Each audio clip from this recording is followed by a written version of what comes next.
First, let the technical truths emerge. Then, if necessary, cope with the inevitable conspiracy and other questions. Controlled demolitions can be engineered in many different ways. NIST, the National Institute of Standards and Technology, claims they found no evidence for explosive demolition of Twin Towers. Later, they admit that they never looked for it.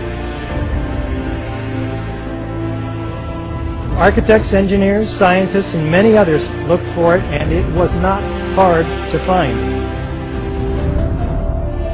And we make some predictions, and we test those predictions and those assumptions with experiments. Objective, verifiable, repeatable experiments.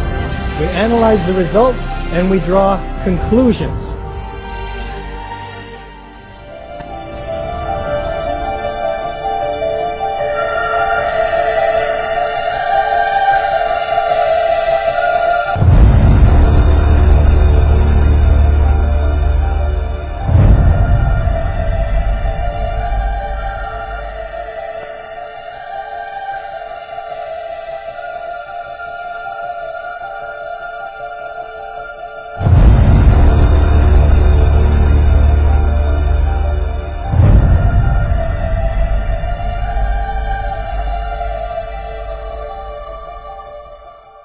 Well, this is the world broadcast premiere of this documentary. It hasn't aired anywhere on television. There's a lot of people watching, and they're getting a lot of truth which they can't see on any other station so far. Thank you for your courage at KBDI. Well, we are continuing with our quest for more information and truth and accountability. It started with 9/11 Press for Truth, which we aired a few months ago. We had such a demand from the Colorado community to air this documentary, 9/11 Blueprint for Truth. You know, there's so much information in this documentary, Richard. A lot of scientific and factual data. We've got a lot of information to present to you right now. How did you become involved in this whole study? What happened here? Well, it's curious. I'm a Reagan Republican, so I'm listening to Free Speech Radio from Berkeley, of all things, and I hear David Ray Griffin talking about the characteristic features of controlled demolition as they relate to the Twin Towers. And I'm going, wait, I didn't hear about explosions at the towers. I didn't hear about near free-fall collapses. I didn't hear about molten metal at the base of these towers, etc., information which we're going to be coming up on right away. So I did the research, and I found out that what he was saying is true. It's because of you and your request that we decided to bring Richard Gage out here and air 9/11 Blueprint for Truth. As we mentioned, KBDI is the first television station in the country to do this. We're continuing for almost 30 years of leading the way in really courageous programming and taking risks and bringing something different into the community. And we hope that you appreciate this. And if you do, go to the phone right now and make that support. We're very efficiently run here, and we know that in this time of this economy, your dollars are so important. And this is an important investment for everyone in our community. We've had such a great response thanks to all of the folks who have called in with their positive comments, and even those who have called and emailed us with their negative comments. You don't have to agree with what we're doing, but we are presenting something outside of mainstream media, and this is more important than ever before. So let's get those phones ringing right now. So Richard Gage is over with Tom Colbert. Let's toss it to them right now.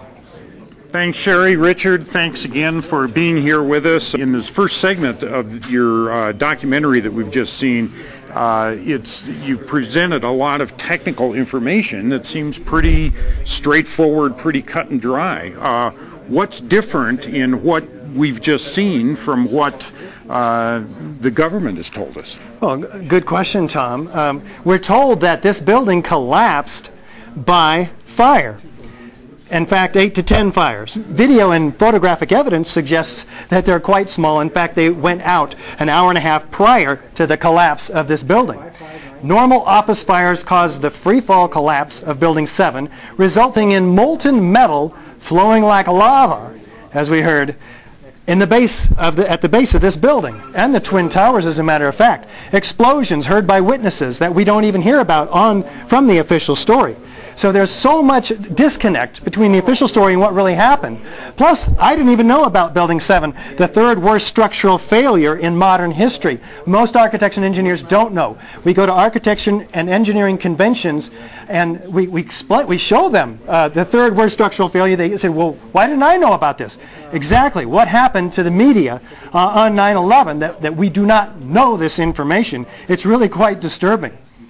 I think that the Building 7 story really is remarkable to be able to destroy a building that thoroughly as just an incidental collateral damage to what appeared to be an accident.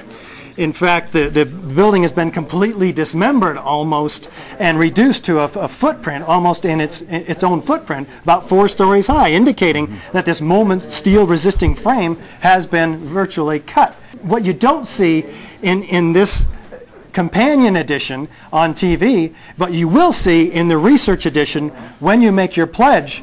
The 2-hour version is a free fall analysis by physicist David Chandler. The rate of fall of the building is an embarrassment to the official theory. Free fall is a small detail in the whole complex analysis, but it is not a minor issue.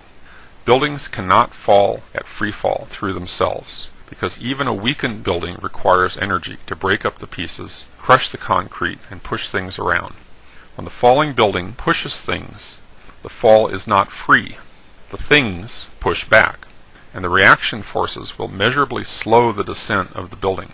This is why one would reasonably expect crumbling structures to come down in a tumbling, halting, irregular manner. In short, the evidence is clear.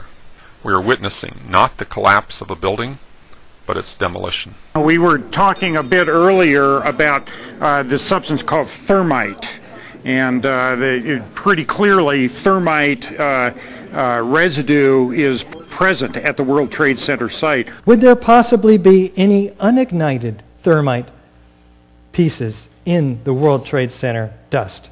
Indeed, he finds it. It also comes up to the magnet from his dust samples. Many chips. This one, 1/16 of an inch long, red on one side, gray on the other. The red side is composed of tiny iron oxide particles and aluminum. This stuff is not made in a cave in Afghanistan. These results are documented in a peer-reviewed journal.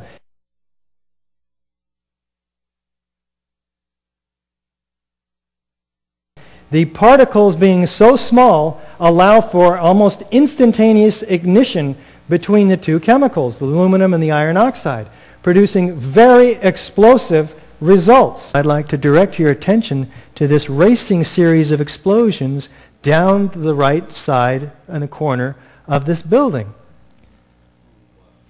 About 40 stories below the collapsing building. It gets painfully obvious after a while, doesn't it? Speaking of what we have just seen, Richard, why don't you elaborate a little bit on that incredible slow motion footage that we saw of the collapsing tower? What did we see? Well, and this is just a preview of what we're going to be seeing in terms of explosions occurring 20, 40, 60 stories down below this canopy of destruction. And we're told by NIST, the National Institute of Standards and Technology, that these are puffs of air. But clearly they're pulverized building materials. Folks have been calling in asking about some of the other DVDs that we're offering, so I'd like to tell you about the $300 membership level for the year. You're going to receive quite a selection of information, something to keep for yourself, perhaps donate to a community center or perhaps to a school. At the $300 level, you're going to receive the 2-hour research edition of 9/11 Blueprint for Truth. An amazing documentary. Richard Gage AIA is here with us right now in the studio. The 9/11 Revisited DVD, Scientific and Ethical Questions. This is by physicist Stephen Jones, whose analysis of the World Trade Center buildings leads to the conclusion that all 3 were demolished with thermite and explosives, and a new standard for deception by Kevin Ryan, who was fired by Underwriters Laboratories when he publicly questioned their analysis of the steel from the World Trade Center buildings. You're going to see more about this in 9/11 Blueprint for Truth, and Richard will be addressing some of these issues. You're also going to receive the Improbable Collapse DVD. I told you a little bit about that one. It's using video and photo footage looking at some of the different scientific testimony. The Debunking 9/11 softcover book You're also going to receive the DVD. It's the director's cut. It's a 2-DVD set. It's called The End of America, and it's a provocative film. It's based on the best-selling book by Naomi Wolf, and it examines the state of civil liberties and governmental authority since the events of 9/11, which have really changed all of our lives here in the United States of America and has changed a lot of our policy. So, Tom, I'm tossing it back to you. Okay, Sherry, again, here is a real interesting book, Debunking 9/11 Debunking, written by Professor David Ray Griffin. Reading some of the notes in this book, it has almost 75 pages of footnotes alone. Very detailed, very thorough, but really raises some amazing questions about the truth of what really happened at 9/11. We've got great folks here handling the phones. It's Colorado 9/11 Visibility. This group has done a tremendous amount of volunteer and sponsor work with KBDI in order to bring this documentary to you right now. They're a multi-partisan group of Colorado citizens dedicated to educating the public about what really happened during 9/11.